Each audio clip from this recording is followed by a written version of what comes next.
Creating a Zendesk account is a straightforward process that allows businesses to streamline their customer support operations. Here's how to create a Zendesk account.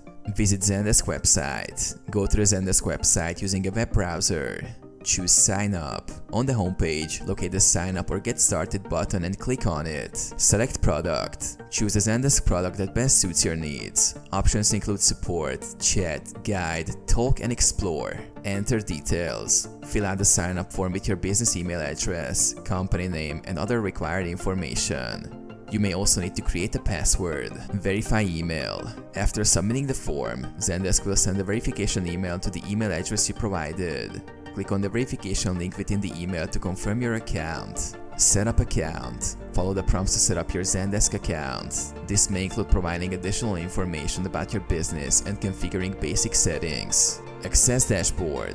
Once your account is set up, you will be directed to the Zendesk dashboard, where you can start customizing your support channels, adding team members, and managing customer interactions.